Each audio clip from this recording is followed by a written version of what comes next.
1757 से ब्रिटिश काल ने जो लगातार 200 सालों तक भारत को लूटा, जब हमारे पूर्वज एक एक दाने के लिए तरस रहे थे और करोड़ों लोग टैक्स पे करते हुए मर रहे थे, उस समय ब्रिटिश यूनाइटेड किंगडम के बड़े बड़े शहरों जैसे लंदन, मैनचेस्टर, एडिनबर्ग, ग्लासगो जैसे शहरों में इंडिया से टैक्स लेकर यहाँ बड़ी बड़ी सड़कें बनाई जा रही थी, आलीशान प्लेसेस खड़े किए जा रहे थे और उनकी बड़ी बड़ी कंपनी को सस्ते में चलाया जा रहा था, मेट्रो बनाया जा रहा था और उनमें भारत का बहुत बड़ा योगदान था। आप इस बात को इस चीज से समझ सकते हैं कि 1700 ईस्वी से पहले भारत का ओवर वर्ल्ड जीडीपी में लगभग 22 से 24% हिस्सा था, जो कि पूरे दुनिया में 25% जीडीपी भारत का ही था और उस समय पूरी दुनिया में भारत नंबर 1 जीडीपी पे आता था। और वही 1947 में जब ब्रिटिश ने भारत को जी भर के लूटा तो यहाँ का जीडीपी 3 से 4% तक ही रह गया था और इससे भारत में जो लोग इतिहास में कभी अकाल नहीं देखे थे वो ब्रिटिश ने दिखाया था। और बस यही नहीं, ब्रिटिश ने भारत को आर्थिक रूप से कमजोर बनाया, हेल्थ रूप से कमजोर बनाया और मानसिक रूप से भी कमजोर बनाया था। ब्रिटिशर्स जो भारत से पैसे लूट रहा था, उस पैसे को सिर्फ तिजोरी में नहीं बंद रख रहा था, उन्होंने उस पैसे को 4 बड़े सेक्टर्स में इन्वेस्ट कर रहा था, जिससे यूके एक आइलैंड जैसा दिखने वाला देश पूरी दुनिया का बॉस बन गया।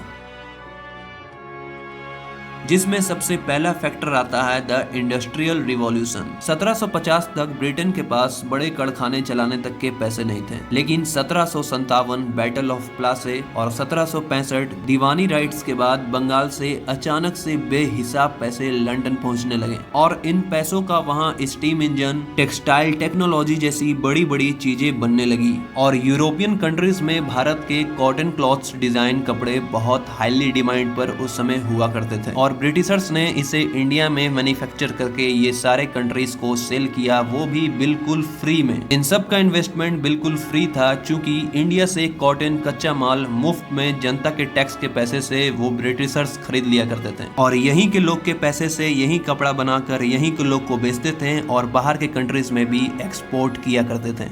दूसरा फैक्टर में आता है the development of British railways and transport. London के ट्रांसपोर्ट और कनेक्टिविटी जिसे दुनिया देखकर दंग रह जाती है, इसे टॉप नॉच बनाने में इंडियन कैपिटल का बहुत बड़ा हाथ था। 1830 से 1840 में ब्रिटेन में रेलवे मानिया आ गया था, जहां हजारों मील पटरियां बिछाई गई और इसका एक बहुत बड़ा हिस्सा ईस्ट इंडिया कंपनी के उन एडमिनिस्ट्रेटिव ऑफिशियल्स और इन्वेस्टर्स ने लगाया, जो इंडिया से अमीर बनकर पूरे देश को अपने प्रोडक्ट्स बेच रहे थे और इसे लंदन में नबूब्स कहा जाता था। और इन पैसों से वहां यूके में बड़े बड़े शिपिंग डॉक्स, पोर्ट्स बनाए गए और इससे ग्लोबल ट्रेड को और ज्यादा मुनाफा कमाने को मिला।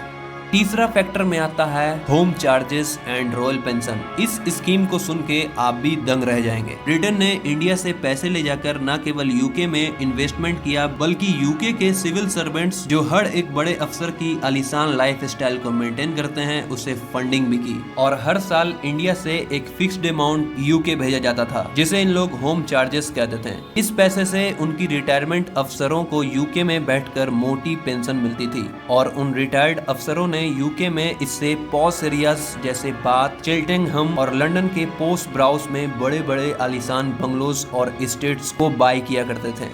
चौथा और लास्ट मोस्ट इंपॉर्टेंट फैक्टर था फाइनेंसिंग इंपीरियल वार्स। ब्रिटेन को ये पता था अगर उसे सुपर पावर बनना है ऑल ओवर द वर्ल्ड में तो उसे बाकी देशों से लड़ना होगा, लेकिन लड़ाई का खर्च वो पॉकेट से नहीं देना चाहता था। ब्रिटिश ने वर्ल्ड वार 1 और वर्ल्ड वार 2 लड़ा और इन सभी युद्ध के लिए सेना का खाना, लॉजिस्टिक्स, वेपन्स का पूरा पैसा इंडियन फंड से भी उठाया और इस वार से ब्रिटिश ने न केवल अपना जेब भरा, बल्कि उस पर बहुत सारा कर्ज और आर्थिक प्रेशर भी आया और यहीं से भारत को एक नई दिशा का किरण भी मिला। ब्रिटिश राज ने भारत को न केवल फाइनेंशियली कंगाल किया, बल्कि हमारे पूर्वजों को जिस्म दिमाग से भी बहुत कमजोर बना दिया, जिसका खामियाजा आज आने वाली पीढ़ी भुगत रही है। जिसका सबसे अच्छा एग्जाम्पल अगर आप देखें तो साउथ एशियंस में डायबिटीज और heart problems all over the world में सबसे ज्यादा पाया जाता है और ये सिम्टम्स देखा गया ब्रिटिश काल के उन राज्यों में जहाँ आर्थिक, मानसिक और शारीरिक रूप से कमजोर किया जा रहा था। पर बेशक अंदर ही अंदर जनता को समझ आने लगा था कि ब्रिटिश यहाँ किसी धर्म या राजनीति के लिए नहीं बल्कि सिर्फ और सिर्फ मुनाफे और प्रॉफिट के लिए हम लोगों से काम करा रहा है। और इससे निकलने का रास्ता यहाँ भारतीय लोग वही ब्रिटिशर्स का कॉपी किए, यानी उनके जेब पर वार करके।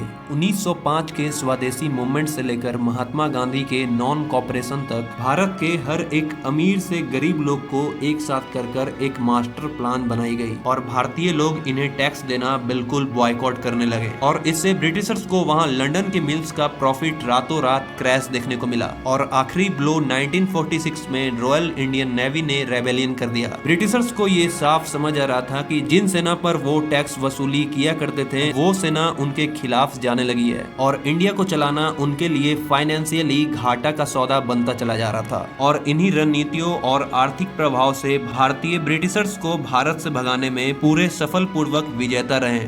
बेशक उन्होंने जी भर के भारत को 200 सालों तक लूटा, 45 ट्रिलियन डॉलर तक लूटा। अगर वो सिफोनियल मनी भारत का एक इंफ्रास्ट्रक्चर और एजुकेशन में इन्वेस्ट हुआ होता तो इंडिया 1947 में all over the world super power बन गया होता। वीडियो पसंद आई हो तो चैनल को सब्सक्राइब करिए ताकि ऐसी इंफॉर्मेटिव वीडियोस आपकी तक पहुंचती रहे।